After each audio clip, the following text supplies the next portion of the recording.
Des truites arc-en-ciel d'élevage de 3 ans qui font jusqu'à 4 kilos. Après avoir été endormis, ces poissons sont manipulés avec précaution. Pour prélever leurs œufs, ils serviront à la reproduction. Fournisseur des piscicultures d'élevage, cette entreprise voit depuis un mois la qualité des œufs baisser en raison d'une augmentation de la température du Ness, rivière d'eau de montagne qui alimente les bassins.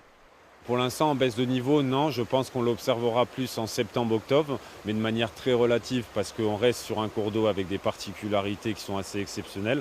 Par contre, en température, oui, on enregistre 1 degré de plus que la moyenne saisonnière. Il n'existe que 10 entreprises dans le monde qui alimentent le marché des œufs embryonnés. La hausse de la température en Béarn n'est pas sans conséquence. Ces œufs blancs, dits lunés, sont impropres à la reproduction. En moyenne, on va obtenir à peu près 95% de survie sur des œufs en période traditionnelle. Là, aujourd'hui, avec ce petit degré en plus, on va descendre à 60-50% de survie. Donc c'est temps de production qui n'est pas exploité, qui n'est pas commercialisé. Réputé pour la qualité de sa truite arc-en-ciel, Rébénac s'est lancé dans un programme de recherche pour optimiser sa production.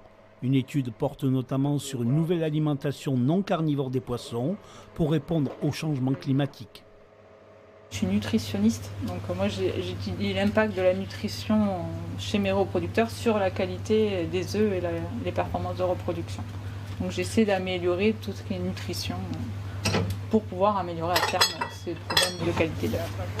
Devenue une référence, l'entreprise des viviers de Rébénac, qui possède également une pisciculture en vallée d'Aspe, emploie une dizaine de salariés et exporte dans une quarantaine de pays du monde.